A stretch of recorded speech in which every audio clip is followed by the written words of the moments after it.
Alléluia. Et ce matin, Dieu a mis à mon cœur de partager avec toi quelque chose qui n'a rien à voir avec tout ce qu'on était en train de voir. Le Seigneur m'a juste réveillé avec cette parole et je voulais partager avec toi.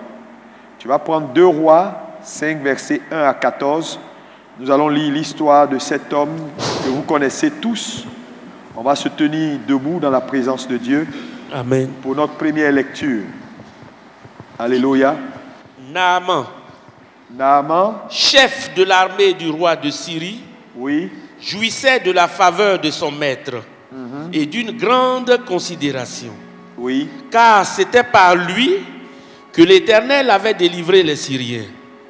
Mais cet homme fort et vaillant était lépreux.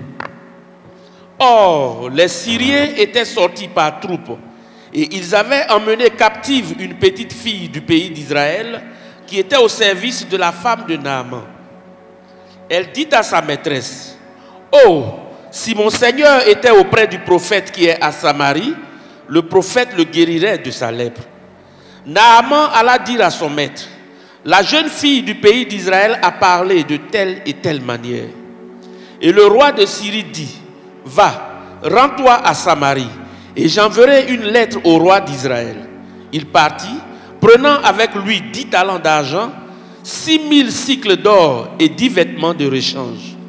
Il porta au roi la lettre où il était dit: « Maintenant, quand cette lettre te sera parvenue, tu sauras que je t'envoie Naaman, mon serviteur, afin que tu le guérisses de sa lèpre. » Après avoir lu la lettre, le roi d'Israël déchira ses vêtements et dit: « Suis-je un Dieu pour faire mourir et pour faire vivre, qu'il s'adresse à moi afin que je guérisse un homme de sa lèpre? Sachez donc et comprenez qu'il cherche une occasion de dispute avec moi. » Lorsqu'Élisée, homme de Dieu, apprit que le roi d'Israël avait déchiré ses vêtements, il envoya dire au roi: « Pourquoi as-tu déchiré tes vêtements? Laisse-le venir à moi et il saura qu'il y a un prophète en Israël. » Naaman vint avec ses chevaux et son char et il s'arrêta à la porte de la maison d'Élisée. Élisée lui fit dire par un messager: « Va et lave-toi 7 fois dans le Jourdain. Ta chair deviendra saine et tu seras pur. » Naaman fut irrité et il s'en alla en disant: « Voici, je me disais, il sortira vers moi, il se présentera lui-même, il invoquera le nom de l'Éternel son Dieu, il agitera sa main sur place et guérira le lépreux. Les fleuves de Damas, l'Albana et le Papa ne valent-ils pas mieux que toutes les eaux d'Israël? Ne pourrais-je pas m'y laver et devenir pur? » Et il s'en retournait et partait avec fureur. Amen. Est-ce qu'on peut acclamer la parole de Dieu? Veuillez vous asseoir. Merci à tous. Ce matin, je veux partager avec vous ce que j'appelle les choses à savoir pour ne pas aller au découragement. Dis avec moi, des choses à savoir pour ne pas aller au découragement. Vous savez, le découragement est quelque chose malheureusement qui affecte ou qui a affecté beaucoup de gens parce qu'il y a des choses qu'ils ne savent pas. C'est pourquoi dans la vie, il y a des choses à savoir. Dis à ton voisin, il y a des choses à savoir. Plus fort, s'il vous plaît. Ce matin, je veux que tu prêches avec moi. Donc, quand je dis répète, il faut le faire parce que c'est pédagogique. Ça t'aide à comprendre la parole de Dieu, à l'intérioriser et elle reste dans ton esprit parce que ton esprit est exposé à tes propres paroles. Dis-moi Amen. Et voyez-vous, l'histoire de cet homme que nous venons de lire, qui est chef militaire, Naaman, la Bible dit un militaire réputé, un militaire respecté dans sa nation. Vous savez, en son temps, la Syrie était une puissance mondiale. Et Naaman, en tant que chef d'état-major de l'armée de Syrie, n'était pas quelqu'un de négligeable, c'était quelqu'un de respecté, quelqu'un d'aimé, quelqu'un de craint. Mais cet homme, à côté de la gloire apparente, à côté de la réputation qu'il avait, cet homme était malade, cet homme avait un besoin de guérison. Il avait une maladie qui, en son temps, est une maladie honteuse, une maladie qui te séparait de la société. Donc, imaginez-vous Naaman, chef d'état-major, Naaman, c'est-à-dire dans son peuple, dans son armée, alors que Naaman devait être retranché et être hors de la ville parce que lépreux, alléluia. Donc vous pouvez comprendre que cet homme avait un réel problème. Son problème était la lèpre. Donc Naaman avait un désir. Et son désir, c'était retrouver la guérison. Comment être guéri? C'était véritablement quelque chose qui était dans son cœur. Je ne sais pas ce matin, mais je pense que dans cette salle, tout le monde veut être heureux, tout le monde a un besoin. Qui a un besoin ce matin? Qui a un désir qu'il veut voir Dieu accomplir?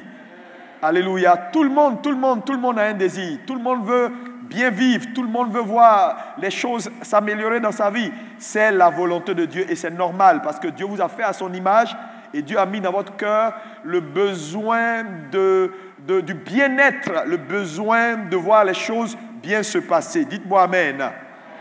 Mais vous savez, une chose importante, c'est que là où il y a toujours un désir, là où il y a toujours un besoin qui se présente, il y a également à côté ce qu'on appelle une attente.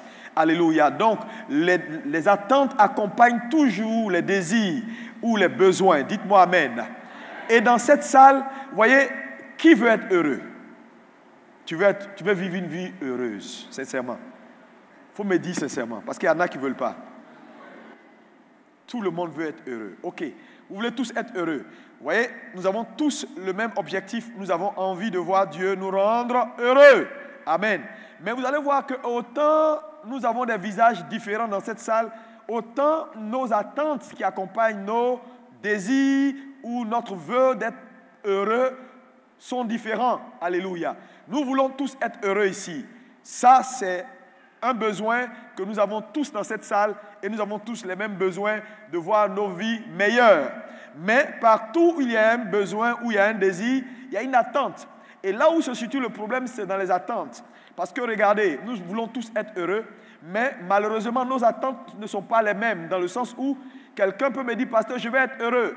Mais si tu me trouves un visa pour aller à Paris, je serai vraiment un homme heureux. Donc lui, il a une attente. Quelqu'un peut dire, non, moi, si je me marie, je serai heureux. Quelqu'un peut dire, non, moi, si j'ai 1 million d'euros aujourd'hui, je serai un homme heureux. Donc, nous avons tous le même désir, mais nos attentes diffèrent. Alléluia. Quelqu'un peut dire, sa joie, c'est avoir un billet d'avion, un visa pour aller à Paris. D'autres, non, moi j'ai besoin d'un foyer. Si Dieu me donne un homme maintenant avec un foyer, c'est suffisant pour moi. Quelqu'un d'autre peut dire, non, moi, ça c'est pas bon pour moi. Ma joie va venir quand j'aurai 1 million d'euros. Donc vous voyez que les attentes sont différentes. Maintenant, qu'est-ce que c'est qu'un désir? Un désir, c'est ce que tu recherches, c'est ce que tu veux, qui est brûlant dans ton cœur. Donc, nous avons tous le désir de réussir. Cela est brûlant dans notre cœur. Dites-moi Amen. Maintenant, une attente, c'est quoi? Une attente, c'est comment je veux voir mon besoin ou mon désir se réaliser. Alléluia. Une attente, c'est comment je pense que ou comment je souhaiterais que mon besoin soit satisfait. C'est ça une attente. Donc là où il y a un besoin, là où il y a un désir, il y a toujours une attente. Le problème, ce n'est pas le désir. Le désir est légitime parce que Dieu nous a fait pour être des hommes heureux et rêver. Alléluia. Dites-moi Amen. L'imagination est un don que Dieu a donné aux hommes. Mais le problème, c'est l'attente.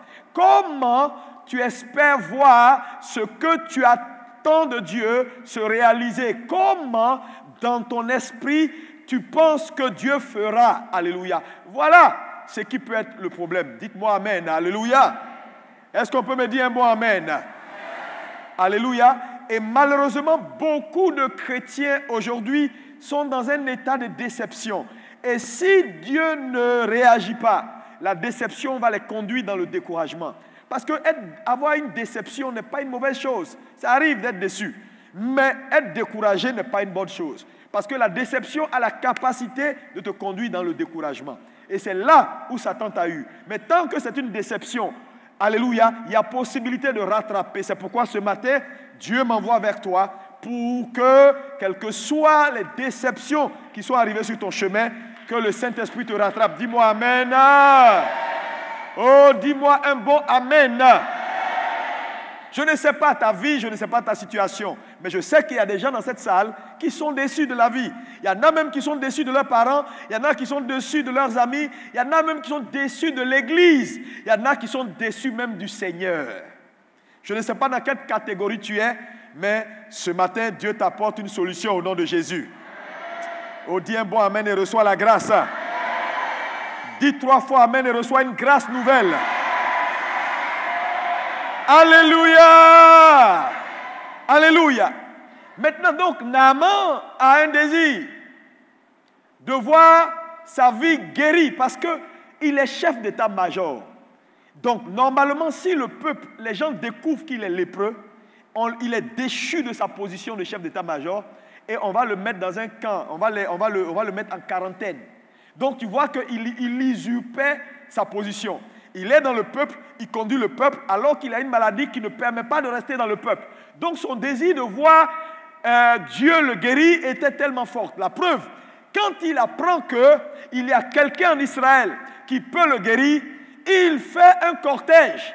On aurait même pu se poser la question, quelle est la raison de ce cortège? Mais le roi de Syrie, qui fait la lettre diplomatique pour le roi d'Israël, ne prend même pas le temps de réfléchir pour dire, mais attendez, mon ami, tu vas où? Alléluia. Parce que personne ne sait qu'il est lépreux. Il va avec un cortège, avec des dons. Pourquoi? Parce qu'il était convaincu que s'il va, il retrouve la guérison. Dites-moi Amen. Mais à côté de ça, quand vous arrivez au verset 11 que nous avons lu, Naaman avait également, la Bible nous révèle plus tard, qu'il avait à côté de son désir de recevoir sa guérison, il avait une attente. Quelle était son attente? Il avait son plan. Il avait sa façon dont il comprenait comment les choses allaient se faire. Parce que plus tard, lorsqu'il arrive en Israël, la Bible déclare que le roi d'Israël dit, mais moi, qui suis-je pour pouvoir te guérir? Il déchire ses vêtements et le prophète le convoque pour dire, faites-le venir, il verra qu'il y a un prophète en Israël. Mais quand il arrive devant le prophète, à la maison du prophète, la Bible dit le prophète ne prend même pas le soin de descendre. Le prophète ne prend même pas le soin d'aller le saluer. C'est une personnalité. Le prophète ne prend même pas le soin de dire bonjour, voilà un thé, on va s'asseoir. Bonjour monsieur le chef d'état-major, comment allez-vous? Bienvenue. Non, frère, il reste dans sa chambre et il envoie un petit gars mal habillé là, il dit, dites-lui d'aller se laver. Mais écoutez, le monsieur est furieux. Il dit, mais attendez, c'est pour ça que je suis venu à Jérusalem. Non, incident diplomatique. Dis avec moi, incident diplomatique. Parce que le monsieur avait une attente. Mais le prophète, alléluia, a fait selon ce que Dieu lui a dit. Frère, le problème de la majorité des gens, c'est leurs attentes. Naaman avait son attente. Et il dit au verset 11, je pensais que le prophète serait venu vers moi, il m'aurait salué, il aurait invoqué l'Éternel, il aurait frappé la lèpre. Donc, il avait sa façon dont il voulait voir son besoin se réaliser. Le problème, c'est quoi? Vous avez le droit de rêver parce que vous avez été fait à l'image de Dieu. Dieu vous a donné le don de l'imagination. Vous pouvez rêver autant. Dis à ton voisin, rêve. Rêve et rêve grand. Mais quand même quand Dieu te donne l'occasion ou le droit de rêver, donne-lui au moins aussi le droit de faire ce qu'il veut. Naaman dit, je croyais que, je pensais que. Le problème c'est, je pense que, je crois que. Oui, il a rêvé, il a un désir. Ok, mais Dieu est Dieu par lui-même. Dieu est Dieu dans sa sphère. Il n'a pas d'égal, il n'a pas de comparable. Dites-moi Amen. Dieu ne dépend de personne. Il fait ce qu'il veut, quand il veut, où il veut, comme il veut. Et un homme qui ne comprend pas ça est un homme qui sera déçu. Regarde ton voisin, dit, il n'est pas ton camarade. Non. Il est immense, le Dieu que nous servons. Jéhovah Jireh. Regardez, nous ne sommes que des faibles créatures. Qu'est-ce que l'homme, pour que tu te souviennes de lui? L'homme est un humain. Les humains sont fragiles. Je dis, un seul nerf se coince quelque part dans ton os et tout ton côté là est paralysé. Tu appelles ça, tu es fort? Il n'y a personne qui est fort. Les hommes sont si fragiles. Un mot de tête, c'est-à-dire que tu as un mal de tête, tu ne peux même pas te lever. Même dents, ça te fait mal un tout petit peu et puis c'est fini, ta vie est paralysée. Ton système se dérègle. Ta tension monte et puis toi-même là, tu n'existes plus, tu paniques. Qu'est-ce que c'est que l'homme? Dis avec moi, qu'est-ce que c'est que l'homme?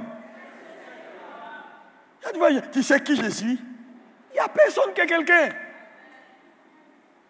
Frère, si tu tiens, dis gloire à Dieu. Tu t'es réveillé ce matin, il faut remercier Dieu. Il y en a qui ferment les yeux, ils ne se réveillent pas. Quand tu dors là, tu ne maîtrises plus rien. Plus rien. Tout peut t'emporter. Il faut remercier le Seigneur. Oh, est-ce qu'on peut acclamer Jésus? Qu'est-ce que l'homme? Qu'est-ce que l'homme? Alléluia! Oui, c'est pourquoi il faut avoir de la sagesse lorsque vous vivez. Il n'y a personne qui est quelqu'un. Frère, à chaque fois que vous voyez quelqu'un jouer les durs pour dire, on va voir ici, tant que je suis là, il faut commencer à acclamer, puis rire seulement, rire jusqu'à fatiguer. Parce que, mon ami, est-ce que tu le regardes? Mais frère, allez à l'hôpital. Vous allez voir des gens dans toute leur gloire. Moi, j'ai vu des gens costauds avec même des muscles. Et puis leurs muscles les ont abandonnés, ils ne peuvent même plus marcher, on les soulève. Il y a des gens, au soir de leur vie, on les lave, on enlève leurs déchets. Des hommes qui ont été tout puissants, on leur met des couches. Qu'est-ce que l'homme? Qu'est-ce que l'homme? Naaman croyait qu'il était puissant. Il arrive, il a ses attentes, il dit bon, il va venir, il va faire ça, il va faire ça. Arrêtez de présumer. Avec Dieu, on ne présume pas. Mais il a été déçu. Je vais vous dire pourquoi. Parce que la déception, c'est quoi? C'est lorsque nos attentes ne rencontrent pas nos expériences. Quand ce que je veux ou ce que j'espère voir ne rencontre pas ce que je vois ou ce que j'expérimente, je suis déçu. Et nous avons tellement de gens déçus, assis. Même dans leur service, tu sens qu'ils sont déçus. Ah, j'ai toujours pensé qu'aller à l'église, j'allais me marier vite. À 22 ans, je suis déjà marié. Avec mon foyer, je serai là. J'ai 37 ans, 38 ans, je ne suis pas encore marié. Déception. Parce que j'avais une attente. Mais ce que j'expérimente est le contraire de mon attente. Ah, j'ai cru que je finissais mes études. Quand je finis, je trouve du boulot. Jusqu'à j'ai fini, j'ai le diplôme. Depuis, je n'ai pas de boulot. Déception. Donc, les déceptions sont multiples. Pourquoi? Parce que nos attentes et ce que nous expérimentons, c'est le jour et la nuit. Donc, un homme est déçu quand ses attentes ne rencontrent pas ce qu'il expérimente. Mais à quel moment les attentes, ou pourquoi les attentes peuvent ou n'arrivent pas à un moment donné à rencontrer nos expériences? Les attentes ne rencontrent pas nos expériences. Je vais te donner 6 choses importantes que tu ne dois jamais oublier. Sinon, tu vas être déçu. Et si tu es déçu, et déçu, et déçu, et déçu, et déçu, la déception va te conduire dans le découragement. Et quand tu vas arriver dans le découragement, Satan t'a capturé. Mais ce matin, dis, je reçois la grâce. Plus fort. Encore plus fort. Tu as besoin de grâce pour remonter ton niveau. Les chrétiens sont trop déçus de la vie. Peu sont ceux qui peuvent lever la main pour dire, moi, actuellement là, 100% satisfait. Il n'y en a pas beaucoup. La majorité, ils ne te diront pas, c'est dans leur subconscient. Ils sont là, ils sont déçus. Leur façon de chanter, ils sont déçus. Leur façon de parler, ils sont déçus. Ils font les choses. Ils sont arrivés à un point où ils se disent, bon Dieu, le gars, c'est lui qui est Dieu. Ah, il n'a qu'à faire ce qu'il veut. Tu veux qu'il fasse quoi? Ah, mon ami, on est là où? Mais quand tu vois quelqu'un parler comme ça veut dire qu'il est déçu. Mais Dieu ne veut pas que tu restes dans la déception parce que la déception va finir par te conduire de façon systématique dans un découragement qui va te mettre dans dans un état de passivité. Servir Dieu, tu n'auras plus de passion. Tu vas perdre la force. Et quand Satan t'a pris ta force, il t'a pris ta joie. La joie du Seigneur est ma force. Il va te prendre ta force. Quand il t'a pris ta force, il t'a tout pris. Tu sers Dieu, tu n'as plus le même zèle. Tu sers Dieu, tu n'as plus la même force. Tu es vidé de tes forces. Pourquoi? Parce que là où on perd la joie, on perd la force.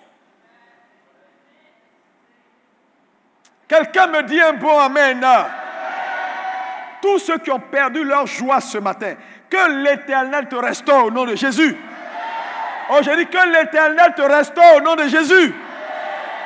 En te restaurant ta joie, que ta force, la force que tu avais, ton premier amour, revienne au nom de... Lève la main droite, prie pendant 1 seconde, 2, 3 secondes, vas-y. Déclare, Seigneur, restaure mes forces, restaure ma joie de te servir, ma joie de vivre la vie chrétienne, le premier amour que j'ai perdu lorsque je t'ai rencontré. Au nom de Jésus, au nom de Jésus, restaure-moi ce matin, au nom de... Acclame pour Jésus-Christ de Nazareth. Alléluia. Amen. Est-ce que quelqu'un est béni? Donc vous comprenez que tellement de gens sont déçus, même des pasteurs. Je vous dis, beaucoup de pasteurs servent Dieu aujourd'hui, mais ils n'ont plus leur cœur vraiment dedans. Pourquoi? Parce que leurs attentes sont pas ce qu'ils expérimentent. Ils sont venus dans le ministère se disant, après 5 ans, l'église sera à tel niveau. Après 6 ans, ça sera à tel niveau, j'aurai ça, j'aurai ça. Mais depuis 25 ans, le monsieur ne décolle pas. Les choses semblent compliquées. Pourtant, il paye le prix. Il vit dans la sanctification. Il fait ça, il ne comprend pas. Il dit, Seigneur, écoute, moi, je ne comprends plus rien. Toute cette affaire-là, c'est bon. Comme ils n'ont pas envie d'affronter Dieu de façon frontale, il dit, ok, on fait avec, ok, oh, c'est bon, qu'il fasse son œuvre. Alléluia. Naaman a été déçu. Pourquoi? Parce qu'il avait des attentes. Alléluia. La première chose que je veux que tu retiennes, et la première chose que je veux que tu saches, si tu ne veux pas être déçu, alléluia, c'est que, alléluia, Dieu est Dieu, il est dans sa sphère. Alléluia. Le problème avec les chrétiens en général, c'est que pourquoi souvent ils sont déçus? Parce qu'ils opèrent en dehors de Dieu. Ils planifient sans Dieu. Tu sais, je vais te dire la vérité. Tu as le droit de rêver. Tu as le droit de vouloir avoir certaines choses. Tu as le droit d'avoir un besoin. Mais Dieu aussi a le droit de faire de ton besoin là ce qu'il veut. C'est pourquoi, si tu ne veux pas être déçu, ne planifie pas sans lui. Parce que je te dis, il va te décevoir à 99,9,9%. Ne planifie pas sans Dieu. Dis à ton voisin, ne planifie pas sans Dieu. Sinon, tu seras déçu. Proverbe 19, verset 21. Que dit Proverbe 19, verset 21? On peut le lire? Oui, vas-y. Il y a dans le cœur de l'homme beaucoup de projets. Ça là, c'est fort, hein? Il dit, vous pouvez avoir vos projets, mais c'est ce qui est son dessein qui s'accomplit. Ça là, il faut mettre ça en rouge. Il y a dans le cœur de l'homme beaucoup de rêves. Rêve, vois-toi sur la lune avec une Rolls-Royce, avec ton mari, un prince charmant, clair, musclé, grand. Le petit-fils de l'émir du Qatar. Ça, c'est ton droit. Dis Amen.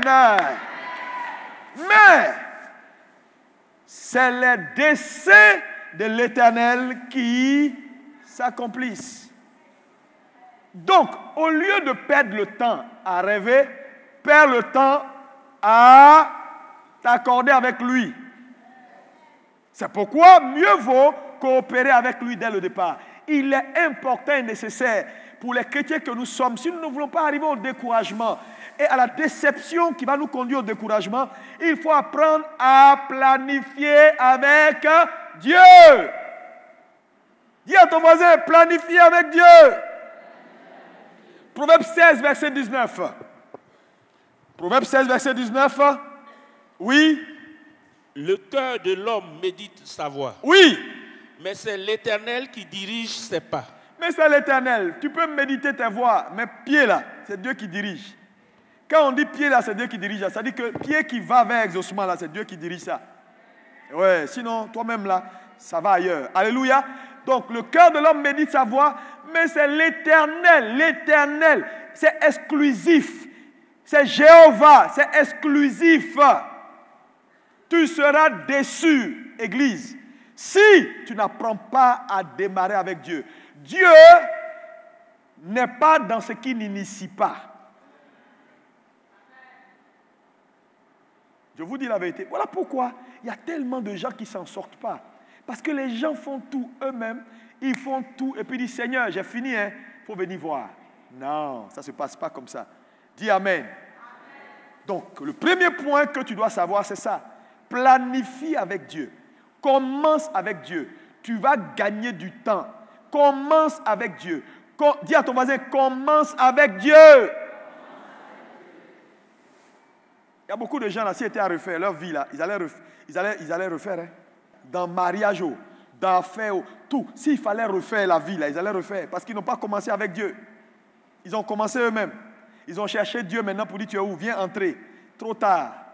Il y a des dégâts collatéraux partout. Ils sont déçus. La vie n'a pas de sens. Il veut ça, il a autre chose. Il veut rouge, c'est blanc qui apparaît. Il veut vert, c'est jaune qui apparaît. Il ne sait même plus où mettre la tête. Mais est-ce que Dieu va changer pour ça? Il ne changera pas.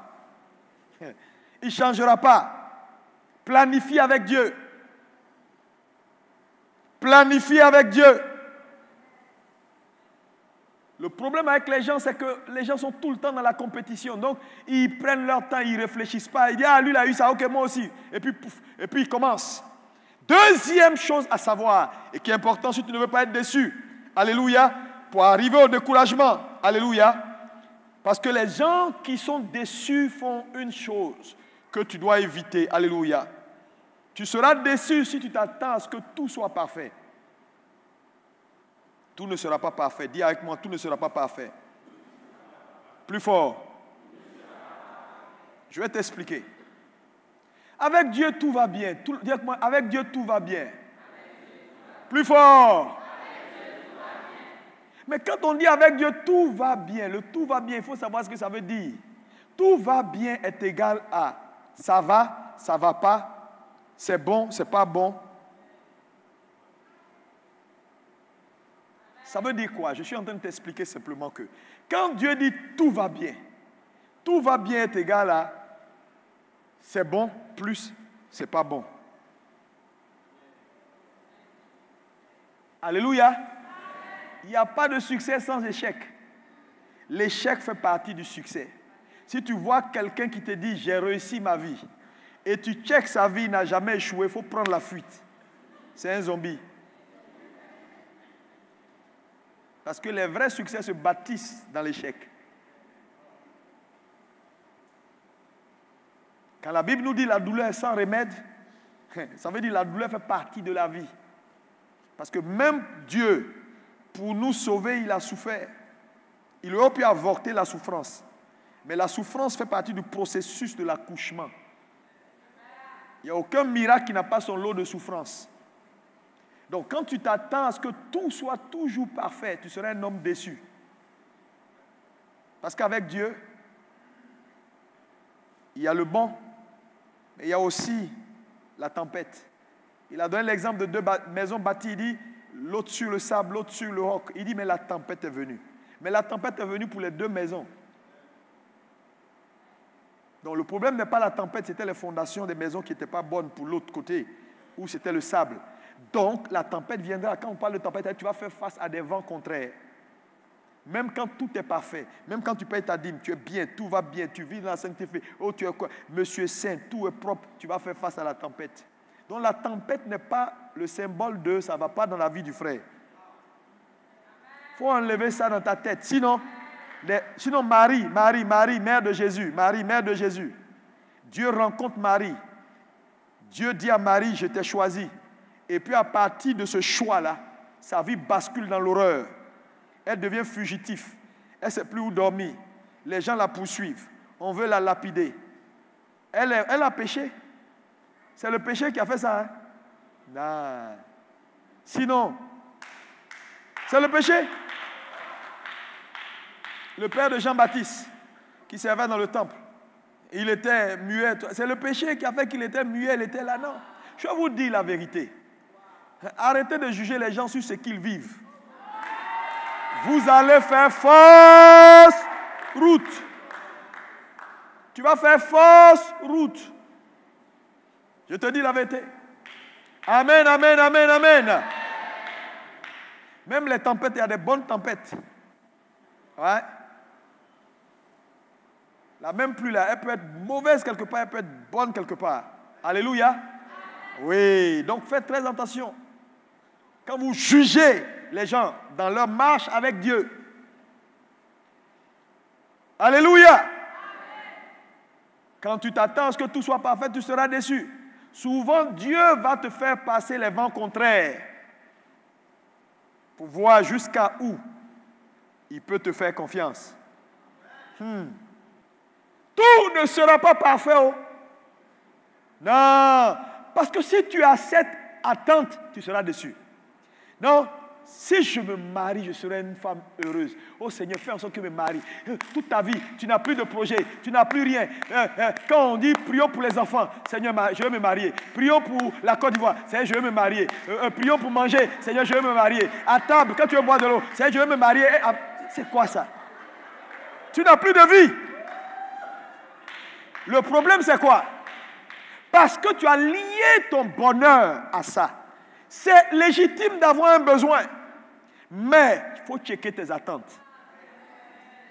Le problème, c'est que quand tu vas entrer, tu vas te rendre compte que ce n'est pas parfait. Et là, tu seras déçu. Et si tu es déçu, tu risques d'arriver au découragement. Et à un moment donné, tu vas te dire, c'était mieux de vivre seul. Si c'est comme ça, on appelle mariage là. Regarde moi, ce truc là. Mon ami, je te dis, dis-moi un amen. Il y a une chose que je vais dire aux sœurs ce matin. Vous les sœurs, écoutez ce que je vais vous dire. Ça va te délivrer. Vous savez, les hommes que vous voyez là,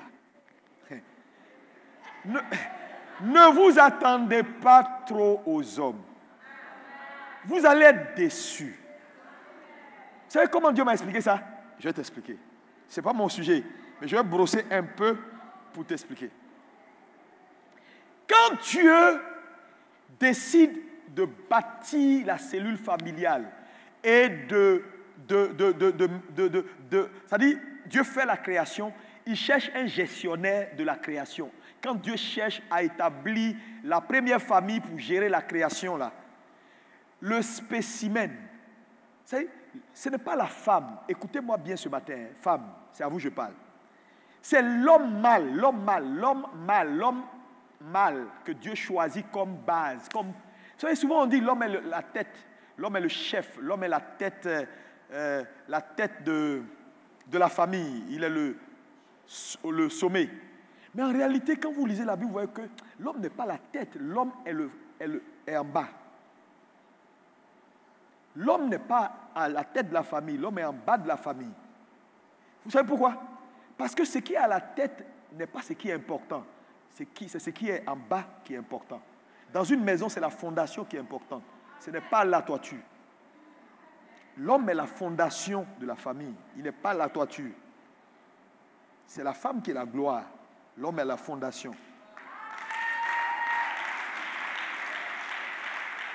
Et donc, la première personne que Dieu prend pour établir le fondement, le socle, qui sort de la poussière de la terre, c'est l'homme. L'homme mâle. Il fait l'homme mâle. Et c'est à partir de l'homme mâle maintenant qu'il bâtit ce qui doit tenir la gestion de l'univers. Maintenant, regardez ce que Dieu fait. Quand Dieu commence à partir du chapitre 2, quand il a fait l'homme, il va maintenant faire quoi? La Bible dit, il place le jardin. Je vous l'ai déjà dit ici dans les semaines dernières. Il fait d'abord, numéro 1, le jardin, Éden. Il met l'homme à Éden. Donc la première chose dont un homme a besoin, ce n'est pas une femme, c'est Éden. Le vrai besoin, parce que je vous dis, si tu veux connaître le vrai besoin de quelqu'un, regarde ce que Dieu a mis en priorité. Quand Dieu est sur le point de créer l'homme mâle, qui sera le fondement du foyer, il fait d'abord Éden. Il crée l'environnement avant la chose. Quand il veut faire les poissons, il fait les eaux avant les poissons. Quand il veut faire les arbres, il fait la terre avant les arbres. Dieu crée l'environnement avant de sortir ce qui doit tenir sur l'environnement. Donc Dieu positionne Éden, qui est l'environnement premier de tout homme. Et Éden, je vous l'ai dit, ça veut dire présence de Dieu, ça veut dire lieu, ça veut dire atmosphère, ça veut dire porte ouverte sur le ciel. C'est pourquoi les gens ne peuvent pas localiser Éden parce que ce n'est pas un lieu physique. Donc, il met l'homme à Éden. C'est à Éden que l'homme sort à partir d'Éden. Donc, Éden est le premier environnement de l'homme. C'est de là-bas que l'homme est tiré. C'est là-bas que l'homme est fait. Donc, la première chose dont un homme a besoin, c'est Éden. Ce n'est pas une femme. Je dis ça aux femmes pour leur faire comprendre que le premier besoin d'un homme, c'est Dieu. C'est pourquoi je vais vous dire, Satan attaque les hommes. Parce que si les hommes retournent à Éden, tous les foyers seront restaurés.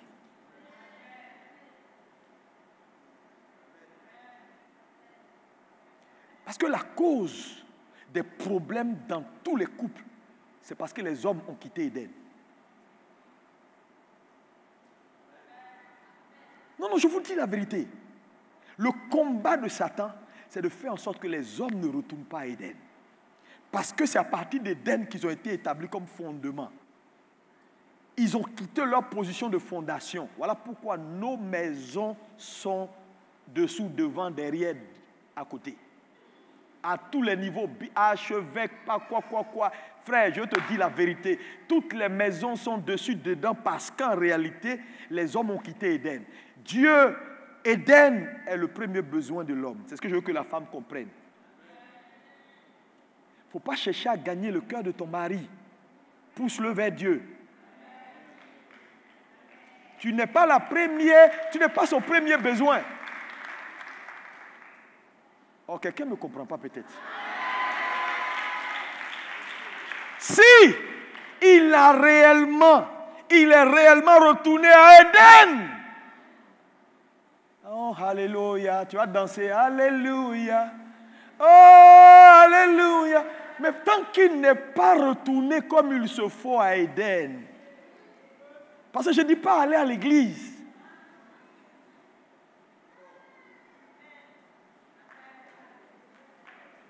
Est-ce qu'on me comprend? Et deuxième chose, dans les priorités de Dieu, quand il fait l'homme à Éden, la première parole qu'il donne à l'homme, ça veut dire que ça devient le deuxième besoin de l'homme. Son premier besoin, c'est Éden. Son deuxième besoin, ce n'est pas la femme. Il dit à l'homme, travaille. C'est une question de priorité. La femme vient après. Donc, dis à ton voisin, s'il est un homme, ton besoin, ce n'est pas femme.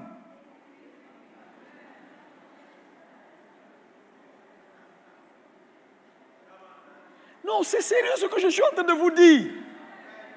Je ne sais même pas pourquoi je suis arrivé ici là. Alléluia. Parce qu'il est important, parce que souvent, les femmes sont déçues. Mon mari ne m'aime pas comme il faut. Il est tout le temps dans ses histoires. Mais je te dis la vérité. La deuxième chose que Dieu dit à l'homme, il dit travail. Mais le mot travail ici, là, c'est quoi? Il faut comprendre ce que ça veut dire travail. Et le mot travail veut dire réalise-toi. Il dit sois toi-même. Sois ce pourquoi je t'ai établi. Sois ce que j'ai dans mon esprit quand je t'ai établi fondement. Sois la chose. Sois la chose. En fait, ça veut dire quoi? Quand un homme retourne à Éden et qu'il découvre la raison de son appel, de sa vie, une femme sera utile dans sa vie. Parce que quand il dit plus tard, je te ferai une aide, comment on peut donner une aide à quelqu'un qui ne sait pas où il va, qui ne sait pas ce qu'il a fait? Vous comprenez? Donc en fait, l'aide, c'est-à-dire que le problème de la frustration de beaucoup de femmes, c'est qu'elles arrivent dans une vie qu'elles sont censées aider, mais il n'y a rien à faire. Le monsieur même ne sait même pas où il va. Donc la femme là s'ennuie. Et tant qu'elle s'ennuie, il y a des problèmes qui se créent. Oh, quelqu'un me dit amen.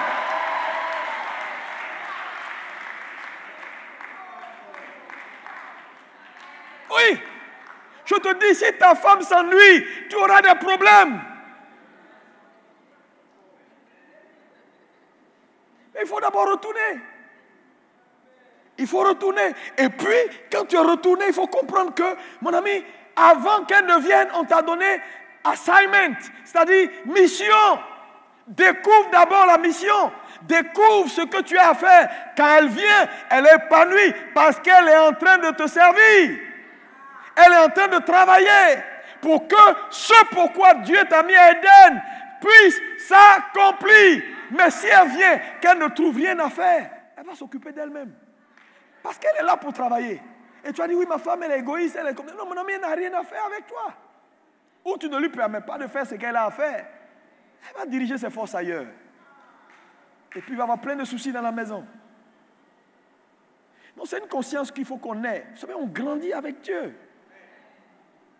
On grandit avec Dieu, il faut le comprendre. Je vous assure.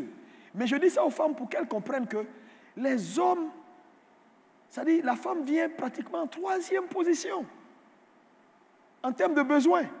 Donc, quand tu vois un homme qui est plongé dans son assignment, il ne faut pas chercher à te substituer à sa mission. Tu ne peux pas l'empêcher. Il a le besoin du travail avant toi. Non, mon mari, il n'a même pas mon temps. Il est toujours en train de faire, il n'a pas mon temps. Il faut le joindre là-bas, au moins vous serez ensemble. Sinon, il ne laissera pas son travail pour toi. S'il le fait, il est en train de changer les priorités. Oui, je te dis. Tu dois tout faire pour trouver ta place dans son travail. Mais pas te substituer à son travail pour dire, oui, mais c'est quand même la famille vient avant tout. Non, regardez ce que Dieu a dit. Pas ordre.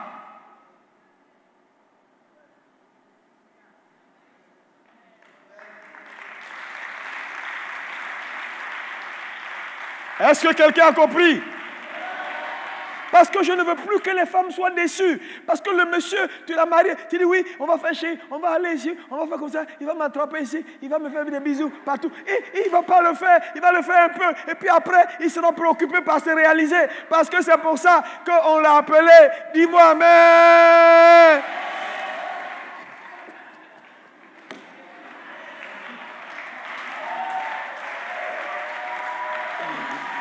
Alléluia. Maintenant, quand une femme comprend ça, mon ami, elle sait quelle est sa place. Elle a le potentiel, elle a la capacité. Elle va faire quoi? Elle va trouver un truc pour entrer. Et puis elle va trouver sa place, elle va t'aider. Et elle va se réaliser. Parce qu'en réalité, l'homme est censé être la plateforme de la réalisation de la femme. Je te dis. Je vous dis. Mais lisez la Bible. Mais aujourd'hui, tout est mélangé. Les gens sont déçus, les gens pleurent. Pourquoi? Parce que les attentes ne sont pas les bonnes. Et je vous ai dit, sincèrement, si Dieu t'a donné une femme là, prends-la comme elle est. Je te dis la vérité. Il n'y a pas mieux ailleurs. Parce que, si tu as une attente de toujours vouloir des bonnes choses qui vont arriver, à un moment tu seras déçu parce que vous savez, un humain reste un humain avec ses forces et ses faiblesses. Quand tu n'as pas d'attente démesurée, tu seras le moins. Vous savez, la gestion des attentes donne la liberté. Savoir gérer ses attentes, est-ce qu'il va te conduire dans la vraie liberté? Sinon, tu seras en train de pleurer et souffrir pour des choses mais vraiment inutile. Mais vraiment inutile. Regardez la souffrance de Naaman là, c'est inutile. Jusqu'à il s'en préparer guerre. Alors que s'il avait simplement, c'est-à-dire, il avait une autre attente, il ne serait pas en train de dire, bon, on va voir, on va aller, les eaux, et puis tout ça, crise cardiaque, il est en train de s'énerver, sa tension est en train de monter, pour rien du tout.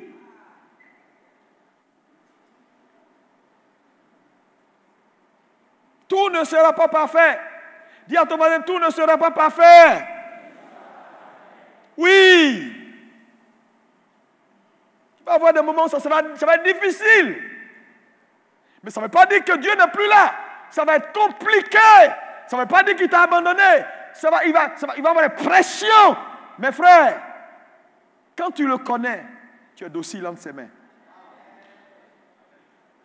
Sinon, tu as dit, oui, où est Dieu? On ne comprend pas. On va à l'église. Je vois des gens parler comme ça. On va à l'église, on paie nos dîmes, on fait tout. On est là, on se sanctifie, on ne voit rien, toujours les mêmes choses. Moi, je suis fatigué. Moi c'est quelle affaire de Dieu? Oui, toujours Dieu. Oui, on est là, on prie. Ok, oui, mais on prie. Mais pasteur, écoute, qu'il fasse quelque chose. Mais il faut que Dieu fasse. Et il ne le fera pas parce que tu le veux. Je disais tout à l'heure, imaginez-vous, je construis une maison. Bon, attends, je vais faire une déclaration qui est importante. Je voulais le faire à la fin, mais je vais le faire maintenant. N'oubliez jamais ce que je vous dis maintenant. Quand Dieu commence quelque chose, ça veut dire qu'il a fini la chose. Dieu ne commencera jamais quelque chose qui n'a pas d'abord achevé. C'est un principe éternel. Ça veut dire quoi? Si Dieu t'a mis sur terre pour une mission, ça veut dire que la mission est finie. Ça doit te mettre dans une position de non-stress. Si je construis une maison et que je mets une seule porte dans la maison, imaginez-vous, j'ai construit une maison et puis je construis et c'est la seule porte d'entrée dans la maison qui est là. Maintenant, je t'envoie et puis je dis, hey, bon, Denis, entre dans la maison et prends quelque chose. Et puis tu me dis, oui, ok, je vais aller. Et puis tu cherches à rentrer par là-bas ou bien par derrière. Et tu me persuades, tu fais des micmacs pour m'amener à te faire entrer par... Je te dis, non, il y a une seule porte. Il faut passer par là. Donc, je serai obligé de te décevoir. Il y a des gens ici, là. Dieu va manger ton offrande. Il va manger ton temps. Il va tout faire. Parce qu'on ne peut pas acheter Dieu. Tu ne peux pas acheter Dieu. Tu vas faire tes micmacs, croyant que tu peux mettre Dieu avec toi dans tes micmacs. Il n'entrera pas. Parce que lui qui a construit la destinée, là, il sait la seule voie d'accès pour réussir la destinée. Il ne va pas se compromettre pour te faire entrer dans une autre porte qui n'est pas la porte qu'il a faite. Frère, Dieu ne le fera pas parce que ce qui a achevé a achevé. Dites-moi, ce qui a achevé a achevé. Toi, tu es en train de commencer, mais tu commences une œuvre achevée.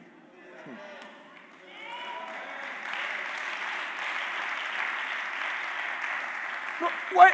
C'est important dans le sens où ça te délivre des stress. Trop de gens souffrent. Ils sont stressés. Ils pensent qu'ils peuvent faire. Mon ami, tu ne peux rien faire. Il est Dieu par lui-même. Qu'est-ce que tu peux faire? Stress, ça va te tuer. Frère, tu es un humain. Tu es un humain.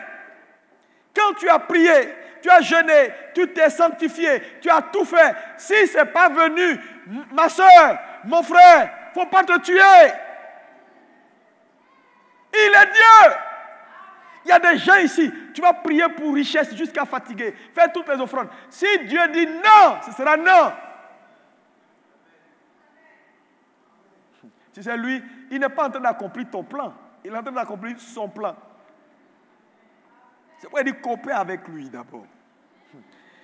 Quand j'ai compris ça, là, j'ai dit finalement, il initie la foi et il amène la foi à achèvement. Arrêtez de vous stresser. Arrêtez de vous tuer. Arrêtez de croire que... Il y en a qui sont là. Ce n'est pas le travail qui donne l'argent. Hein. Travailler est bon. Mais ce n'est pas ça qui va te rendre riche. On dit que c'est la bénédiction de l'Éternel. Tu sais ce qu'on appelle la bénédiction de l'Éternel? C'est exclusif. C'est quand le Père décide de te bénir, qui enrichit. C'est la bénédiction de l'Éternel. Ce n'est pas tes forces, ce n'est pas tes micmacs, ce n'est pas tes connaissances. Il y a des gens ici, ils ont des connaissances fatiguées. Un frère, ils n'ont pas. Mais oui, mais Maman Lise a rendu un témoignage tout à l'heure. Comment Dieu lui a donné pour avoir obéi à la voix de Dieu de l'argent alors qu'elle ne s'attendait même pas. Elle ne connaît même pas la dame, ni d'Adam, ni d'Ève. Voilà Dieu. Voilà Dieu. Dieu n'est pas un homme. Arrêtez vos histoires de...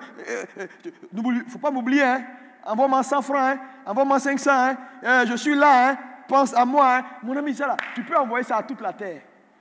Quand les gens lisent ton SMS, là, en même temps, ils oublient. C'est la bénédiction de l'Éternel qui enrichit. C'est exclusif. Il fait ce qu'il veut, quand il veut, comme il veut, avec qui il veut. Si tu ne comprends pas ça, tu seras déçu. Mais Seigneur, je te sers. Et puis après, il va te dire, et puis après, tu me sers pour toi-même. Tu as quelle réponse à donner? Tu n'as plus de réponse. Il dit, c'est pour toi-même que tu me sers. Mais Seigneur, mais je ne te vois pas. Les gens vont parler. Et puis s'ils parlent.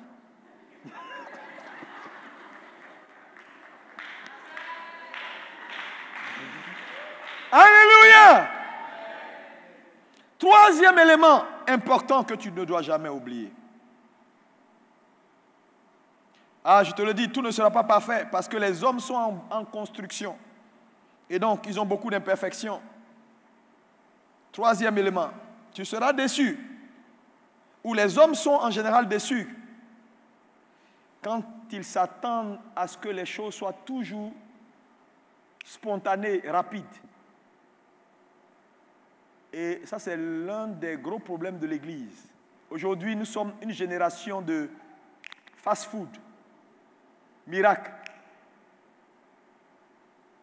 Il y a une chanson qu'on dit, je veux miracle. Ça dit, miracle, maman. Il y a miracle ici. J'ai dit, il y a miracle ici. J'ai dit, il y a miracle ici. Qui sait chanter ça même? C'est trop intéressant. Il y a un miracle ici, venez. Les gens viennent. Pourquoi? Parce qu'on a une génération fast-food. Les lieux les plus remplis, c'est les coins où on dit, il y a un miracle ici, viens. Tout le monde dit, il y a un miracle ici, viens. Il y a un miracle ici. Alléluia. Mais je te dis, fast-food, miracle. Tu seras déçu. Et la plupart de ces vidéos, les gens mettent sur Internet pour dire oui, ok. Moi, je n'ai rien contre. Je crois en Dieu, mais je laisse Dieu souverain, puissant, capable.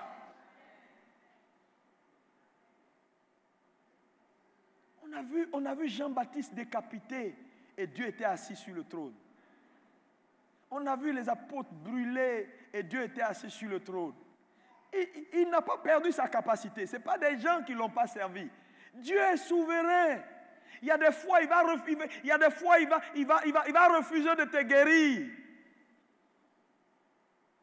C'est-à-dire, il va te regarder, puis la chose l'a fait, ça se passe, et puis c'est bon, allez. Puis la vie continue. Il est Dieu. Il est Dieu. Et ce pasteur-là, il guérit tous les malades. Tous ceux qui viennent à lui, le pasteur les guérit. Un jour, ils ont envoyé un malade. Il prie pour le malade ne guérit pas, et puis il meurt. Le gars, il a eu crise cardiaque, il est mort. Il s'est suicidé.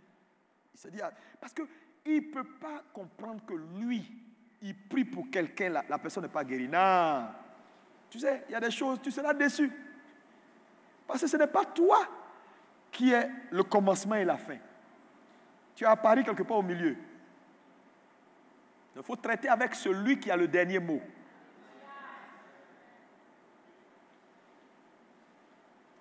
Si tu ne comprends pas que tout est processus dans la vie, tu vas être déçu. Frère, il n'y a pas de génération spontanée. Il y a des niveaux que tu ne peux pas atteindre si tu ne prends pas le temps de bâtir ton esprit. Regardez tous ces jeunes gens, ces gens qui font plein de choses dans la ville là. Dites-moi en vérité, à qui, quand tu cherches un modèle, à qui tu veux est-ce que tu as vraiment envie de les ressembler? Ils alignent les 4x4 de là jusqu'au carrefour. Ils font des choses même que, bon, Mais qui a envie de les ressembler entre nous? À côté de Billy Graham, à côté de Kenneth Hagin, à côté de Papa Adeboye, à côté de Idahosa. Frère, je vais vous dire, les gens ne sont pas dupes. Prenez papier, partagez à tous les chrétiens même qui vont dans leur programme. Dites-leur qui tu veux avoir comme modèle dans le ministère. Ils ne vont pas citer même ceux pour qui ils sont venus s'asseoir là. Non. Parce qu'il y a un processus. Et c'est le processus qui te bâtit. La maturité vient dans le processus. Tout ce qui est spontané là. Et tu sais, je veux te dire, les gens peuvent t'écouter.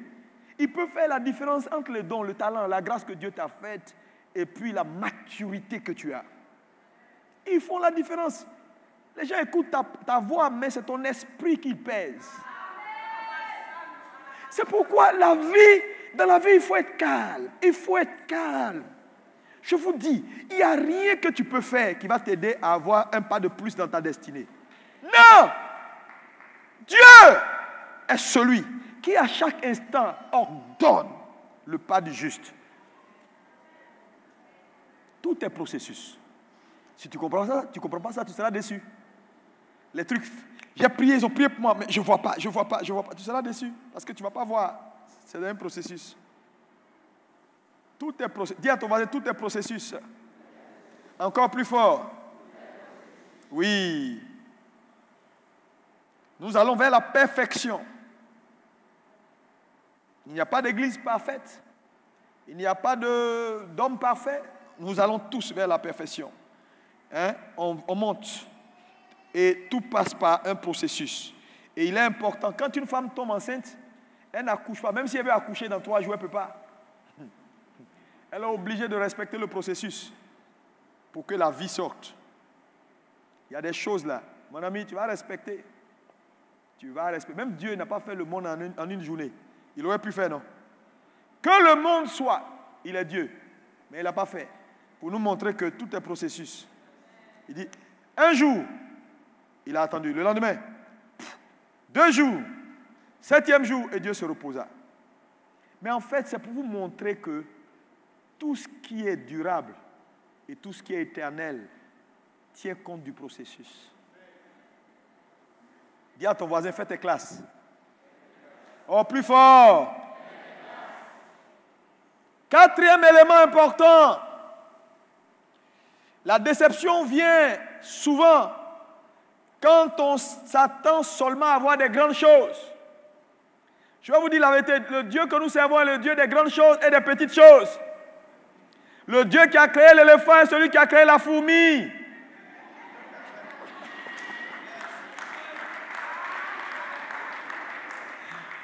Donc, mon ami, il y a des choses, ça va être petit. Tu dis, mais je m'attendais quand même à venir voir, à avoir 25 000 personnes dans la salle. Qu'est-ce qui se passe? Mais Dieu t'envoie 15. 25 000, là, c'est devenu 15. Pour voir juste comment tu vas réagir. Et puis la déception apparaît. Mais quand on est préparé, qu'on comprend ce que je suis en train de te dire, on n'est pas déçu. On n'est pas déçu. Alléluia. On n'est pas déçu. Parce que la déception n'est pas une bonne chose. Parce que le cumul de déception va te conduire dans un découragement. Certain. Et très souvent, quand on est découragé dans la maison de Dieu, ça met du temps pour se rétablir. Moi, je regarde les gens, je vois un peu comment certains se comportent. Des gens qui étaient zélés, qui n'ont plus le zèle. Parce qu'ils s'attendaient à avoir des choses parfaites. Je venais à l'église, je crois que les chrétiens étaient bien. Maintenant, ils entrent, on leur parle mal là-bas. Et voilà la dame qui fait service d'ordre qui lui dit des mots qui ne sont pas gentils. Pasteur, je suis un homme blessé. Ah, bon, ma soeur, qu'est-ce qu'il y a? Non, les gens sont trop méchants à l'église. Moi, je suis très déçu des chrétiens, pasteur. Oui, je suis là, je suis déçu des chrétiens. Chrétiens, c'est fini. Non, même les pasteurs, je suis déçu. Parce qu'un pasteur l'a déçu, 2 pasteurs l'a déçu, 3. Je vais te dire, tu seras déçu. Parce que tant que vous êtes ici, les offenses viendront. Les gens ne vont pas bien se comporter. Même ceux souvent en qui vous croyez que... Parce que je vous dis, il n'y a personne qui est Dieu. C'est pourquoi, vous savez, l'amour est un choix. C'est un engagement. Ce n'est pas une émotion. Parce que sinon, comment tu peux marcher avec quelqu'un qui crie sur toi? et tu as fait quelque chose puis qui te ramasse. Mais quand il te ramasse, tu as l'impression que, oh, je ne me sens pas bien, c'est comme s'il ne m'aimait pas. Parce que là, tu as senti une émotion. Mais si tu sais que l'amour n'est pas une émotion, que c'est un engagement, même quand tu ne te sens pas bien et tu n'es pas content là, tu es toujours engagé.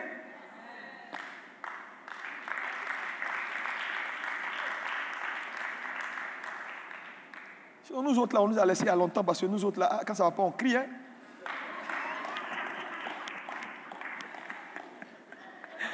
Que Dieu me délivre. Je suis en train de prier. Je dis, Seigneur, maintenant je ne parle plus beaucoup. On dit, ça va pas, on dit, le Seigneur soit avec vous.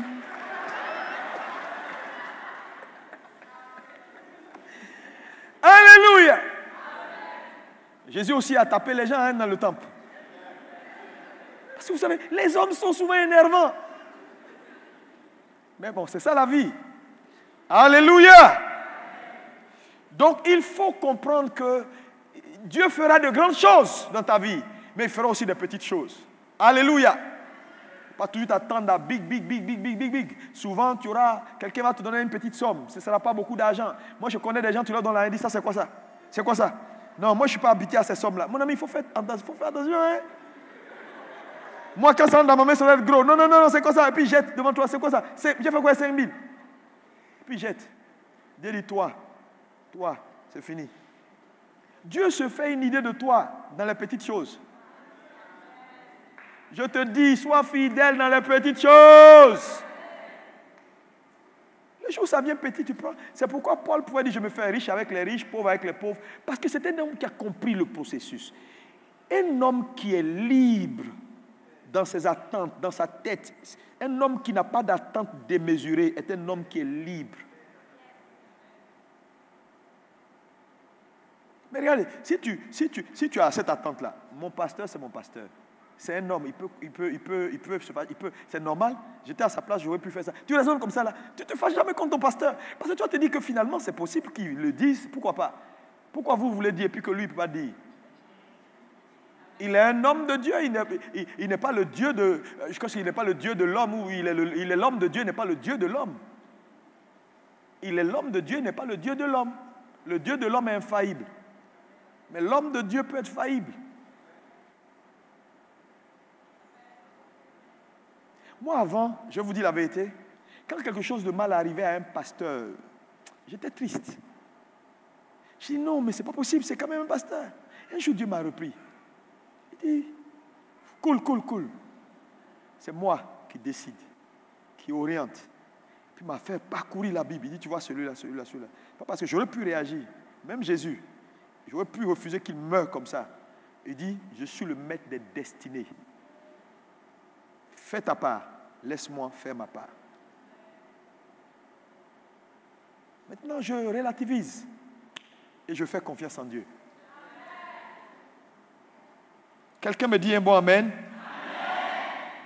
On est sur quel point? 4e point. 5e point.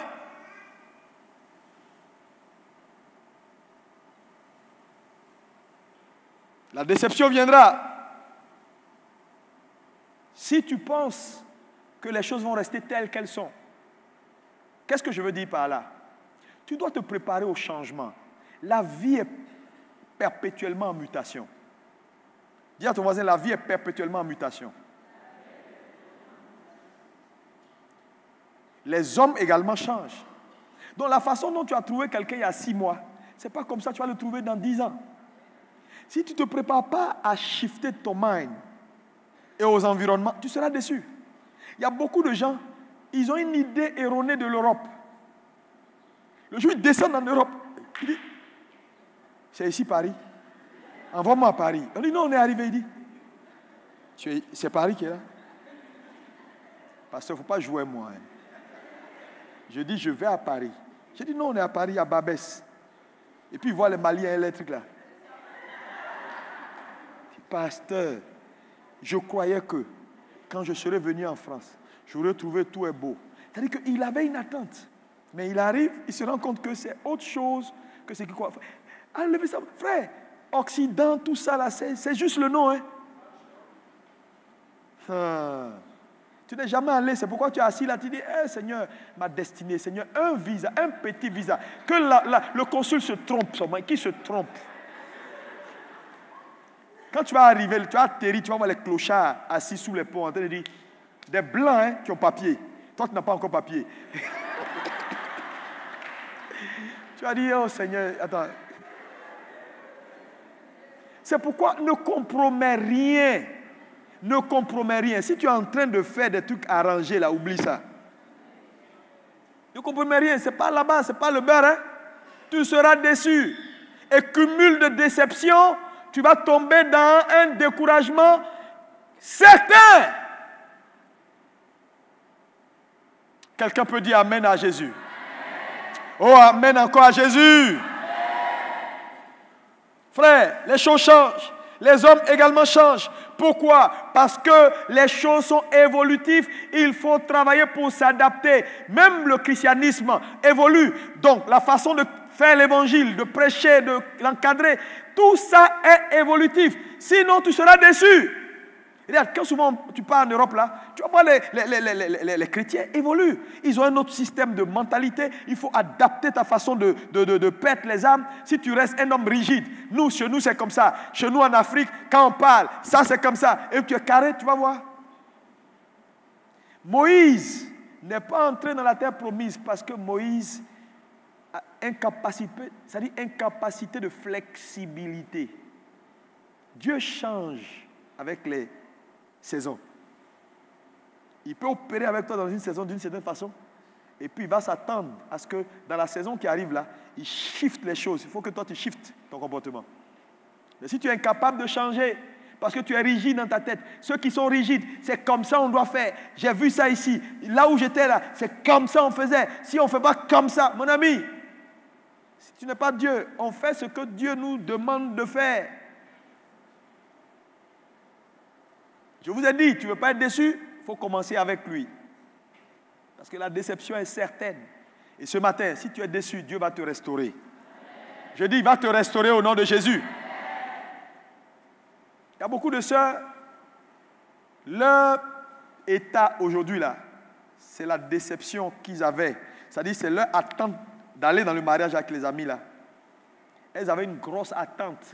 Mon foyer, je fais la table à 11h45.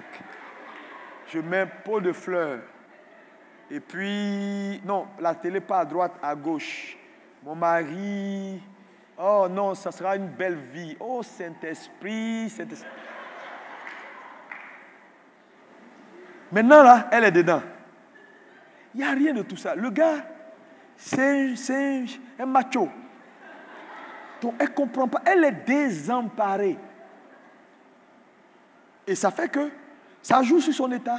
Elle ne comprend pas. Est-ce que je suis bien? Donc tu es à la bonne adresse. C'est les attentes qui n'étaient pas tout à fait bonnes. Maintenant, Dieu te ramène à la lumière pour comprendre qu'il faut relativiser tout dans la vie. Même dans le ministère. Vous savez, moi, à un moment donné, quand j'étais jeune dans le ministère, quand je vois quelqu'un parler en langue, j'ai dit, waouh, lui là, ça c'est Dieu lui-même qui est directement dans sa tête. Mais un jour, un gars parlait en langue. De toute façon, je l'ai regardé. Puis après, je suis allé le voir pour parler. De toute façon, il m'a insulté. J'ai dit, Donc, il peut être autant spirituel et autant truc. Donc, c'est là que j'ai commencé à peser pour dire, Donc, ça m'a permis de régler. Frère, tu seras déçu. Les gens, tu les vois prier ici, là, c'est Saint-Esprit qui les aide. Hein? Quand ils descendent, c'est eux-mêmes.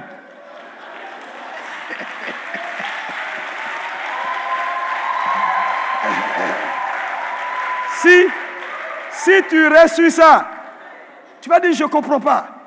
Mais c'est l'un des dirigeants lui-même qui m'a parlé comme ça. Non. Si c'est le dirigeant peut me parler comme ça, c'est que ça ne vaut plus la peine de suivre le Seigneur. Continue de suivre le Seigneur. Continue, s'il te plaît. Alléluia. Tout est grâce. Alléluia. Dieu t'apporte la grâce ce matin. 6e élément, je termine. La déception vient, et je l'ai dit, quand on veut forcément que Dieu fasse les choses à notre façon. Dis à ton voisin, il ne fera pas comme tu veux. Non, non, il ne le fera pas. Ça, c'est la bonne nouvelle que je voulais t'annoncer. Dieu ne fera pas comme tu veux. Enlève ton plan dans ta tête et jette. Je vous te dis la vérité. Enlève ton plan là et jette. La conférence va commencer demain. Il fera comme il veut. Et je dis demain, lundi prochain. Il fera comme il veut. Pas comme toi tu veux. Le serviteur n'est pas plus grand que le maître. Quel que soit le niveau que Dieu te donnera, il reste le patron. Tu sais, quand un homme a Jésus-Christ comme Seigneur, ça veut dire aussi grand que tu seras, tu ne seras jamais plus grand que ton Seigneur. Donc, arrête de faire tes plans. Arrête de faire tes plans. Il y a des choses là, ce n'est pas Satan. Parce que tu as lié Satan. Tu as fait tous les jeûnes d'Esther, les jeûnes de David, jeûnes de Job. Tu as fait jeûne de tous les jeûnes de la Bible. Tu as mis cendre sur toi. Tu es allé dans l'Ancien Testament pour chercher les techniques que les gens ont appliquées. Tu as appliqué sur toi. Dieu te voit. S'il ne réagit pas, dis-lui, Seigneur, non pas ce que je veux, mais ce que tu veux. Parce que même Jésus qui est fils, Dieu a dit net à Jésus, je ne ferai pas ce que tu veux. Jésus voulait que la coupe, il dit si c'est possible. Quand il dit ça là, en fait, il est en train de lui dire, si c'est moi là, cette coupe là, on va laisser à côté, puis on va faire un passage en force. Voilà le message qu'il a dit au Seigneur. Et Dieu lui dit non, il n'y a pas de passage en force. Je vais t'expliquer. Ça là, tu dois boire. Il dit ok. Il avait compris. Frère, pourquoi il n'a pas été déçu? Parce qu'il connaissait son Père. Tu seras déçu si tu ne connais pas Dieu. Et très souvent, vous allez voir que les attentes d'un homme sont toujours à l'image de la connaissance qu'il a de son Dieu. C'est-à-dire, tu positionnes tes attentes en fonction de ce que tu sais de lui. C'est pourquoi il faut connaître Dieu. Arrêtez de courir. Connaissez votre Dieu. Sinon, des choses vont arriver. Il y a des choses qui vont arriver. Et tu vas dire, Seigneur, où es-tu? Il est là. Dieu ne fera pas les choses comme tu veux. Seigneur, je veux me marier à 25 ans. C'est ce que tu veux. Mais Dieu ne fera pas forcément 25 ans. Si lui, dans son agenda, c'est 40 ans, ça sera 40 ans. Ce n'est pas parce que tu as fait quelque chose. Essuie tes larmes. Ce n'est pas parce que tu as fait quelque chose. Essuie tes larmes.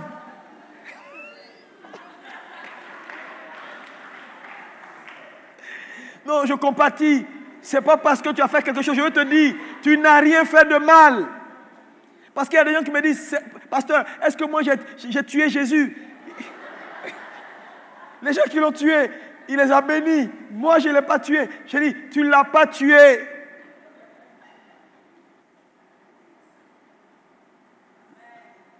Mais je veux te dire, dans tous les cas de figure, quand tu le connais, tu sais que la fin est toujours meilleure. Je l'ai dit, Dieu ne commence pas quelque chose qu'il n'achève pas. Quand il achève, c'est parfait. Ça veut dire que tu es déjà dans un film achevé qui a une fin qui est déjà glorieuse. Donc les petits détails, je vous dis par exemple, souvent quand vous regardez un match, on dit Brésil-France. France 6, Brésil 3. Qui a gagné? C'est France. Mais imaginez-vous, première mi-temps, Brésil 1-0. 45e minute, Brésil 2-0. Avant, ils sont revenus de la mi-temps, Brésil 3-0. Tu peux te lever pour sortir de la salle. 3-0. Mais le match est déjà fini au ciel. Il y a 6-3. Mais si tu restes sur les 3-0, tu seras déprimé. Il y a des gens, ils sont dans leur 3-0. C'est-à-dire, Satan a marqué 3-0.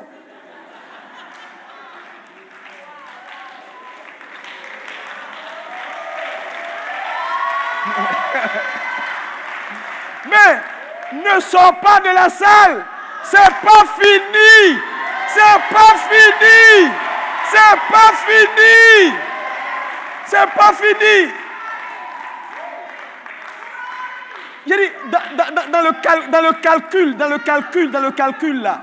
le calcul, comment on peut, en 45 minutes, on peut mettre 6 buts. C'est-à-dire, ça ne marche pas dans ta tête, frère. Mais tu vas voir, avant la fin, pendant que tu es découragé, hey! Quelqu'un me dit, hey! Ce sera ton histoire au nom de Jésus.